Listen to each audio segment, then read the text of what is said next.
SSC পরীক্ষা 2025-এর সকল শিক্ষার্থী তোমরা যারা 25 সালে ফেল করেছো কিন্তু 26 সালে এবার তোমরা আবার পরীক্ষা দিবা, তোমাদের কিন্তু সাজেশনটা অবশ্যই স্পেশাল হতে হবে। কেননা আমরা যে সাজেশনটা তোমাদের জন্য বেশ কিছুদিন ধরে রেডি করছিলাম, কারণ তোমরা কোনো ধরনের এক্সট্রা যে সুবিধা বা অপরচুনিটি সেটা কিন্তু পাওনি।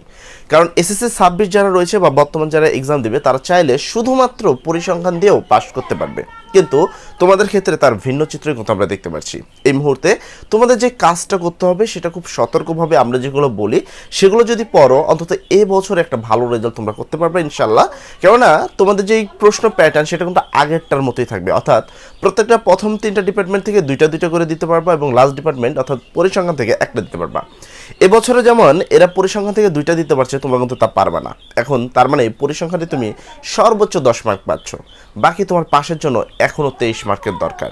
এখন প্রশ্ন হলো ভাইয়া, এসএসসি 25-এ যারা রয়েছে বা যারা ফেল করেছে তারা কিভাবে এবার ভালো রেজাল্ট করবে, পাস কিভাবে করবে, প্লাস কিভাবে পাবে, কিভাবে তারা একটু ভালো কিছু করতে পারে। তো চলো আজকে আমরা এটাই দেখি যারা 25 সালে ফেল করছো এবং 26 সালে নতুনভাবে আবার পরীক্ষা দিবা, ঠিক আছে। তো সাধারণ গণিতের একবারে ফাইনাল সাজেশন আমরা তোমাকে এখান থেকে নিঃসন্দেহে বলে দিচ্ছি যে এখানে যে প্রশ্নগুলো দেবো খুবই স্বল্প দিব, এমন আহামরি কোনো প্রশ্ন দেবো না, হয়তো 5টা 6টা এরকম করে বোর্ড দিব, কয়েকটা অধ্যায় সিলেক্ট করে দিব। চাইলে তুমি সবগুলোও পড়তে পারবো, সবগুলোই বলে দিব, বাট কয়েকটাকে নির্দিষ্টভাবে সিলেক্ট করে দিব যেগুলো তোমার অন্তত একটা ভালো পারফরমেন্স আসতে পারে। তো চলো আমরা শুরু করি এই ভিডিওটি। তো সর্বপ্রথম তোমরা কোন কোন অধ্যায় পড়বা, তো এখানে আমরা সেই অধ্যায়গুলোকে রাখছি যেই অধ্যায়গুলো এবছর শর্টে অন্তর্ভুক্ত ছিল। এখন প্রশ্ন ভাইয়া, তোমাদের শর্ট সিলেবাসের পরীক্ষা হবে না, তোমাদের তো ফুল সিলেবাসের পরীক্ষা হবে, তো প্রশ্ন কোথা থেকে আসবে? প্রশ্ন দেখো, তোমাদের প্রশ্ন খুব সহজ। ত্রিকোণমিতি পরিমিতি, এখান থেকে 3টা প্রশ্ন থাকবে, 2টা উত্তর করতে পারবা। তারপর হলো তোমার জ্যামিতি থেকে, মানে বৃত্ত আর ব্যবহারিক জ্যামিতি থেকে 3টা থাকবে, 2টা উত্তর করতে পারবা। বীজগণিত থেকে 3টা থাকবে, 2টা উত্তর করতে পারবা, আর পরিসংখ্যান একটা। এই হলো তোমাদের প্রশ্ন প্যাটার্ন। সেই জায়গায় আমরা সর্বপ্রথম তোমাদের বলতে পারি যে আমরা যেহেতু যারা ফেল করছো তারা তো আর অত অ্যাডভান্স লেভেলের স্টুডেন্ট না, তো তোমরা শুরু করবা কি দিয়া? তোমরা শুরু করবা পরিসংখ্যান দিয়া। পরিসংখ্যানে তোমাদের জন্য এই কয়টা বোর্ড এনাফ আমি মনে করি। ঢাকা বোর্ড 2024 and 23, তারপর চট্টগ্রাম বোর্ড 2024 এবং যশোর বোর্ড 2023। এই 3টা প্রশ্ন করলে তুমি এখান থেকে নিঃসন্দেহে একটা প্রশ্ন কমন পাবে, এটা 100%, একটা তুমি পাবাই।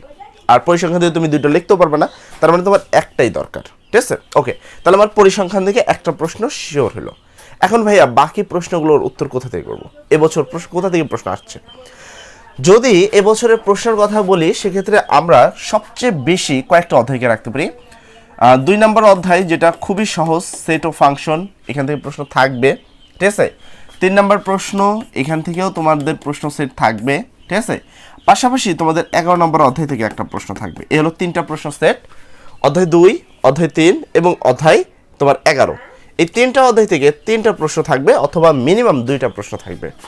এখন প্রশ্ন এখানে তুমি 2টার বেশি উত্তর করতেও পারবে না। তো এখন যদি কেউ যে সহজ করবো ভাইয়া, কম করব বেশি মার্ক পাবো বা হুবহু কমন পাবো, সেক্ষেত্রে তোমাকে আমি বলবো তুমি তাহলে এই 2 নম্বর অধ্যায় এবং অধ্যায় 11 করো। অধ্যায় 2-এ তুমি করো Dhaka board 2024, Cumilla board 2024, Jashore board 2023, Barishal board 2023 এবং কুমিল্লা বোর্ড 2022। এই কটা বোর্ড করলে এখান থেকে তুমি একটা সৃজনশীল প্রশ্ন হুবহু কমন পাবা। আর অধ্যায় 11 এটা একটা সহজ অধ্যায়, অঙ্কগুলো খুব একই রকম, খুব বেশি কিছু না। এখানে করবা Jessore board 2024, Sylhet board 2024, Dhaka board 2020 এবং কুমিল্লা বোর্ড 2020। এই কটা প্রশ্ন করে নিবা, এখান থেকে একটা প্রশ্ন কমন পেয়ে যাবা। এখন তোমার যদি মনে হয় যে না আমি একটু বীজগণিত করতে চাই বা বীজগণিতটা আমি ভালো পারি, যদি ভালো না পারো স্কিপ করো, করার প্রয়োজন নেই ওটাকে, বাট যদি মনে হয় যে না আসলে আমি এটাকে পারি, আমি পারবো আর কি, ঠিক আছে, সেক্ষেত্রে তুমি বীজগণিতের মধ্যে করতে পারো এই বোর্ডগুলোকে। Cumilla board 2024, Sylhet board 2024, Dinajpur board 2024, Dhaka board 2022, Rajshahi board 2022। এই 5টা প্রশ্ন এখান থেকে তুমি ইজিলি করতে পারো।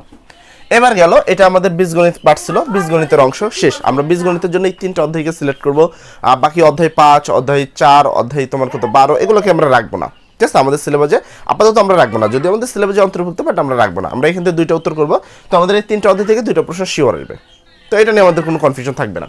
ওকে, তারপরে আসে হলো মানে জ্যামিতিতে যদি তুমি মানে চিত্র ভালো আঁকতে পারো তাহলে ব্যবহারিক জ্যামিতি করবা, আর চিত্র ভালো না করলে বৃত্ত করবা। ম্যাক্সিমাম রিকমেন্ডেড থাকে যে ব্যবহারিক জ্যামিতিটা থেকে মার্কটা তোলা সহজ, চিত্রটা সলিড হলে মার্ক পাওয়া যায়। তো যেটা তোমার ভালো লাগে, আমি 2টাতেই বলতেছি। তো আমরা এদিকে অধ্যায় 7 ব্যবহারিক জ্যামিতি এবং অধ্যায় 8 বৃত্ত। অধ্যায় 7 থেকে আমরা যে অঙ্কগুলো করব, অধ্যায় 7 থেকে আমরা করবো হলো ঢাকা বোর্ড চট্টগ্রাম বোর্ড 2023, তারপর দিনাজপুর বোর্ড 2022, ময়মনসিংহ বোর্ড 2022 এবং রাজশাহী বোর্ড 2000 তোমার কত 20। আরেকটা বিষয় তোমাদের বলি, এখানে দেখো 25 সালে কোনো প্রশ্ন রাখা নাই, 26 সালে তোমরা পরীক্ষা দিবা। তো আমি কিন্তু এখানে কোনো 25 সালে কোনো প্রশ্ন রাখি নাই, কেননা তুমি 25-এরই পরীক্ষার্থী, তুমি ভুলে যাও না তুমি এসএসসি 25, তাই 25-এর প্রশ্ন আবার তোমাকে দিবে। যদি একবার হয়েছে এরকম, বাট এরকম হওয়ার কোনো চান্সই নেই, ঠিক আছে? এরকম হবে না যে 25-এর প্রশ্ন তোমাকে আবার দেবে, এটা দিলে মানে আরও বড় গঞ্জাম লাগবে, তো এটা তোর কোনো অপশন নেই। তাই 25 সালের একটা প্রশ্ন আমি এখানে রাখিনি। যদি আমি এটা 26-কে দিতাম তাহলে হয়তো 25-এর কথা বলতাম, বাট যেহেতু 25-কেই দিচ্ছি তাই 25-এর কোনো প্রশ্ন এখানে রাখা নেই, ঠিক আছে? ওকে, তারপর হলো তোমাদের পরের অধ্যায় 8 বৃত্ত থেকে তুমি করবা হলো Comilla board 2024, Dinajpur board 2024, Mymensingh board 2023, Cumilla board 2022 এবং তোমার বরিশাল বোর্ড 2022-এর প্রশ্ন। 5টা প্রশ্ন আছে এখানে, এই 5টা করলে এই দুই জায়গা থেকে তুমি 2টা প্রশ্ন হুবু, 2 থেকে 3টা প্রশ্ন হুবু কমন পাবা। তোমার যেটা ভালো লাগে তুমি সেটা উত্তর করবা। আমার রিকমেন্ডটা থাকবে যেটা তুমি ভালো বোঝো সেটাই করো। তুমি যদি বৃত্ত ভালো বোঝো তাহলে বৃত্ত করো, ব্যবহারিক জ্যামিতি ভালো বললে ব্যবহারিক জ্যামিতি, কারণ দুইটাই করলে কি হবে, কনফিউশন হয়ে যাবে। তো বেটার যেটা ভালো বোঝো ওইটাতেই একটু সময় দাও, নতুন কিছু করার দরকার নেই এই মুহূর্তে। যেটা ভালো বুঝবা ওইটাই, আর যদি দুইটার মধ্যে একটাও ভালো না বোঝো যে কোনো একটাকে সিলেক্ট করো অ্যান্ড ওইটা উত্তর করা শুরু করো, ঠিক আছে? ওকে, এরপরে আসি তোমাদের ত্রিকোণমিতি অ্যান্ড পরিমিতি। তো ত্রিকোণমিতিতে আমি এখানে অঙ্ক রাখছি 6টা এবং পরিমিতিতে আমি রাখছি 5টা। পরিমিতি 100% শিওর দিয়ে দিব যে এই কটা অঙ্কের মধ্যে আসবে। ত্রিকোণমিতিতে একটু বলা জুলুম, কেননা ত্রিকোণমিতি প্রশ্নটা অনেক ক্ষেত্রে সহজ আসে, তখন তো ইজিলি হয়ে যায়, কিন্তু অনেক ক্ষেত্রে প্রশ্ন ক্রিটিক্যাল আসে, সেই ক্ষেত্রে বলাটা একটু জুলুম আর কি।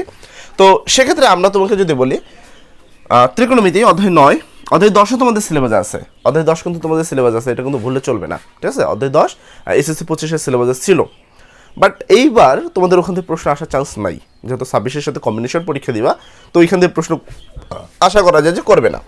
তো তুমি করবা কি, অধ্যায় 9 থেকে ঢাকা বোর্ড 2023 করবা, ময়মনসিংহ বোর্ড 2023 করবা, Chattogram board 2023, Cumilla board 2023, Jashore board 2022 এবং রাজশাহী বোর্ড 2022 করবা। লাস্ট অধ্যায় আমি এটাকে ইম্পর্টেন্ট দিই, কেননা ত্রিকোণমিতি যদি আমি ত্রিকোণমিতিটা বেশি পারি, মানে আমার কাছে এটা সহজ মনে হয়, বাট এই অধ্যায়টাকে আমি ইম্পর্টেন্ট এই জন্য দিই যে এই অধ্যায় থেকে বলে দেওয়া একবারে সহজ, মানে প্রশ্ন এইটা আসবে, এইটা বলা একবারে ইজি, মানে আসবে, মিস নাই, এটা বলা সহজ আর কি। ত্রিকোণমিতিতে যারা ভালো পারে তারা যেভাবে আসুক সে উত্তর করতে পারবে, বাট পরিমিতি এমন একটা জিনিস যে এখান থেকে বলে দেওয়া যায় যে ভাইয়া এইটা আসবে, এটা নাও, এটা করো 100%, তো এটা বলে দেওয়া যায় আর কি, ঠিক আছে? তাই এটাকে আমি এই জন্য ভালো লাগে আমার কাছে। তো আমি এই কয়েকটা বোর্ড রাখছি 100% শিওর এখান থেকে প্রশ্ন আসবে, ঠিক আছে? তো ঢাকা বোর্ড 2024 অ্যান্ড 23 করবা, সিলেট বোর্ড 2024 করবা, চট্টগ্রাম বোর্ড 2023 অ্যান্ড 22 করবা, কুমিল্লা বোর্ড 2020 করবা। এই যে সাজেশনগুলো তোমাদের দিলাম, এই সাজেশনগুলো পড়লে কিন্তু এনাফ। এখন তোমাদের মধ্যে কিছু স্টুডেন্ট থাকে যারা বলে ভাইয়া এইগুলোর উপরে একটা ক্লাস দেন, এইগুলোর উপরে একটা ক্লাস দেন।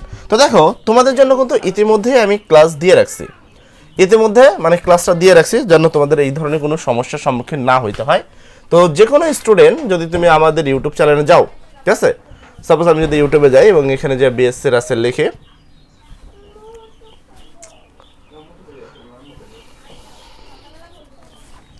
তো এখানে যদি বিএসসি রাসেল রেখে, তাহলে দেখো এরকম একটা চ্যানেল আমাদের আসলো।